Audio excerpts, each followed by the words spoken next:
Madame, Monsieur, bienvenue à ce nouveau numéro de la Tribune du Parlement, votre magazine qui traite de l'information parlementaire. Au sommaire ce soir, les grandes innovations apportées au nouveau Code des personnes et de la famille. Le statut de la femme, l'autorité parentale, les droits des enfants ou encore les droits de succession sont autant de questions codifiées dans la nouvelle loi. Vous en saurez davantage dans un instant. Paul Ismaël Bikaba est notre invité cette semaine. Le directeur de la communication institutionnelle et digitale revient sur une activité phare de relations publiques à l'ALT. Il s'agit des visites guidées du Parlement. Vous l'entendrez dans un instant.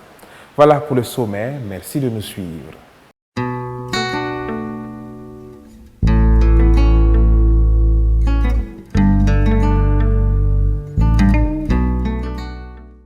On débute cette émission au perron du Parlement où s'est tenue le 1er septembre dernier la traditionnelle cérémonie de montée des couleurs nationales.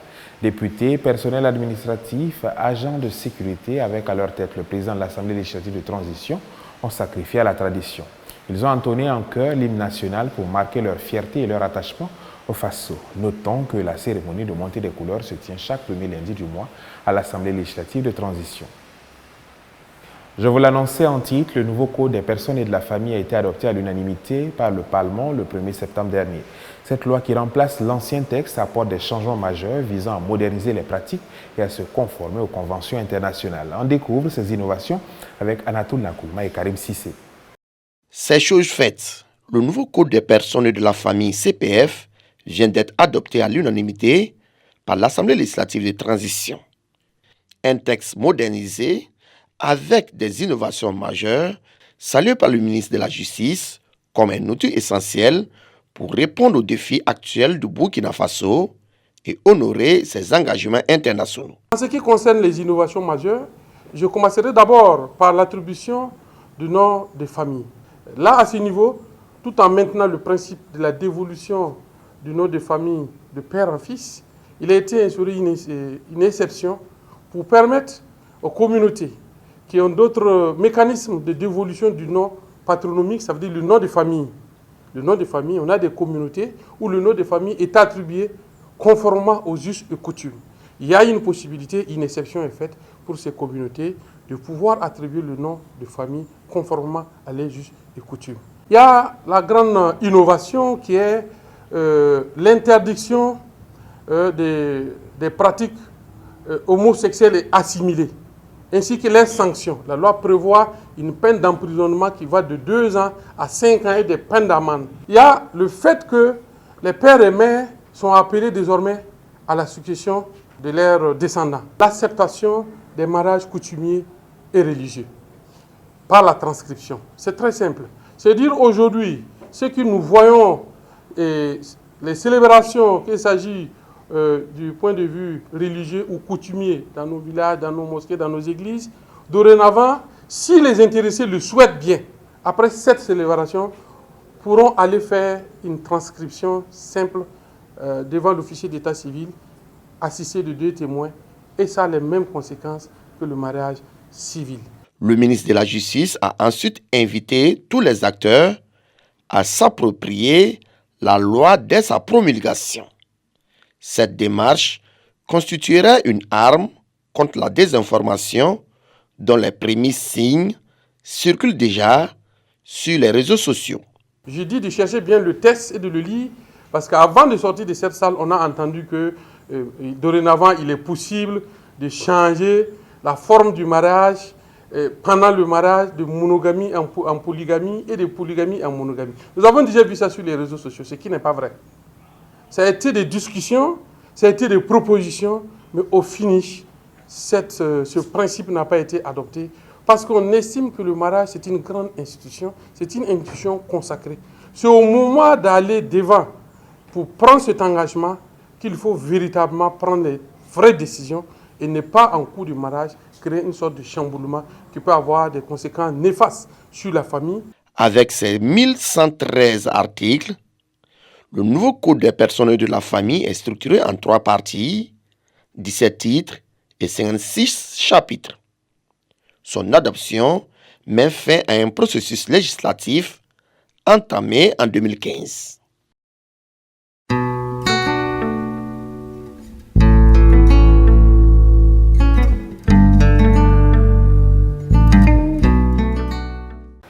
quelques années déjà que le Parlement ouvre ses portes au public à travers une série de visites guidées qui suscitent un intérêt grandissant.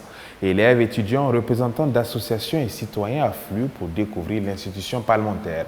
Et pour en parler, nous recevons Paul Ismaël Bikaba, directeur de la communication institutionnelle et digitale à l'Assemblée législative de transition. Au micro de Salimata Gaëla Baro, il s'exprime sur cette activité de relations publiques et des conditions d'accès à l'institution parlementaire. Suivez plutôt. L'Assemblée législative de transition fait partie depuis quelques mois déjà de l'endroit le plus visité à Ouagadougou. Dites-nous, qu'est-ce qu'une visite guidée à l'ALT? Alors, la visite guidée s'entend comme une activité de communication qui s'inscrit dans le développement des relations avec les publics à l'ALT. Vous savez que parmi les missions de la Direction générale de la communication et des relations publiques figure la promotion de l'image institutionnelle, ses valeurs, ses missions, mais aussi le développement de toutes les techniques pour établir une relation de confiance avec tous les citoyens. Donc, le développement des activités de visite guidée s'inscrit dans le sens de pouvoir construire des relations profondes de confiance, d'estime avec les citoyens burkinabés.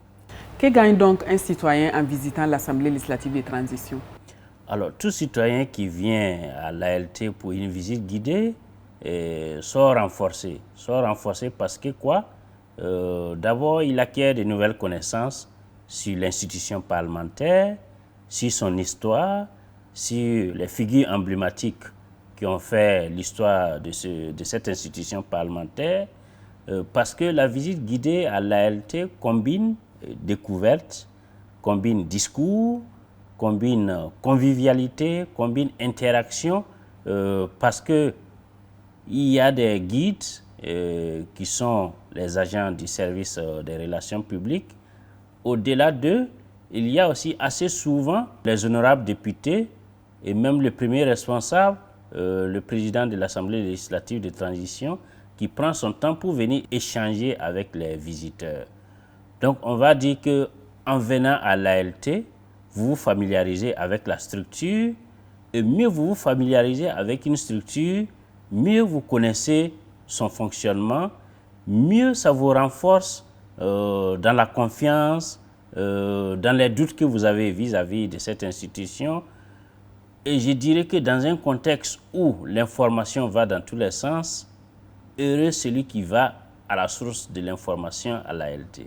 Monsieur le directeur, pour toute personne qui aimerait venir à la source de l'information, comme vous l'avez dit, quelle est la procédure à suivre?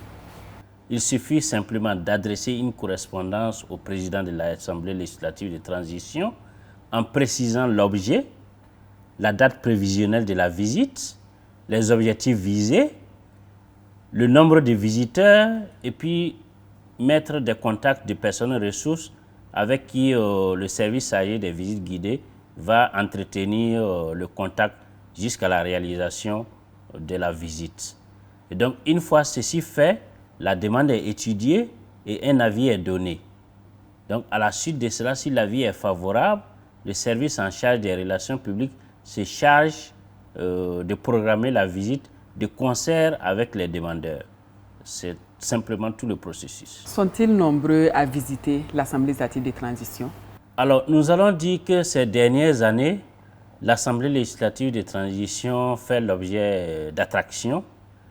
On a même pu voir qu'en 2024, selon des statistiques de l'ONTB, l'Assemblée figurait parmi les 3 sites les plus visités au Burkina Faso.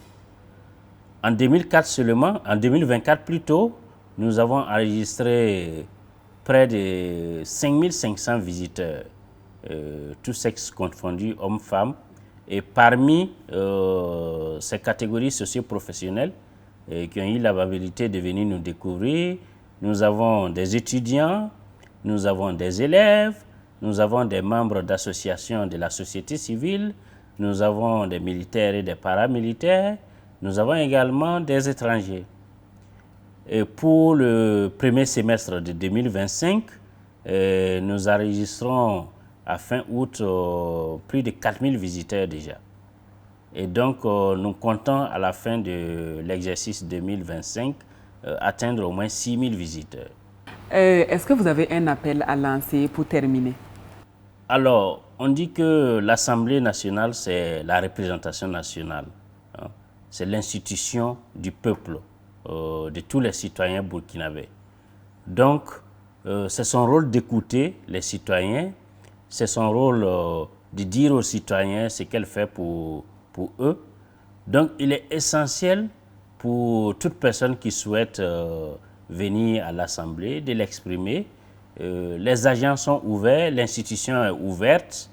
Nous nous ferons le plaisir de vous faire visiter l'ALT, de vous conter son histoire, ses valeurs, car cela participe du patriotisme que nous cherchons à construire pour tous les citoyens burkinabés aujourd'hui. Nous vous remercions pour votre disponibilité. Merci bien.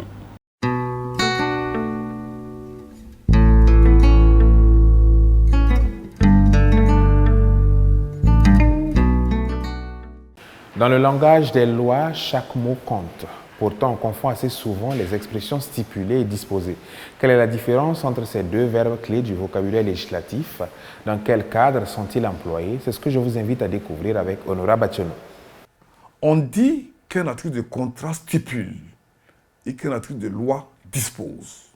Stipuler implique un accord mutuel, c'est-à-dire une négociation. Disposer, par contre, signifie fixer une règle et s'applique aux lois. Donc, on utilisera stipuler pour tous les actes qui ont nécessité l'intervention d'au moins deux parties en discussion, l'une avec l'autre. Et disposer pour les actes dont la création est quasi unilatérale et surtout pas négociée. La loi étant issue uniquement de la volonté du législateur, elle dispose. Le verbe disposer est utilisé dans le cadre des lois, des jugements, des ordonnances et des règlements. On dira ainsi que la loi dispose à son article X ou Y ou Z2 et non la loi stipule. Tandis que le verbe stipuler est utilisé plus couramment quand il s'agit de contrats, de sociétés, des traités internationaux et des conventions collectives. Ici, on dira par exemple que la Convention de Vienne sur les relations consulaires stipule en son article alpha ou bêta ou gamma et non la Convention de Vienne dispose. Si vous vivez assez longtemps, vous ferez des erreurs. Mais si vous en tirez des leçons, vous serez une meilleure personne. Le principal est de ne jamais abandonner. C'est tout pour cette émission. Merci de l'avoir suivi. À très bientôt pour de nouvelles informations parlementaires.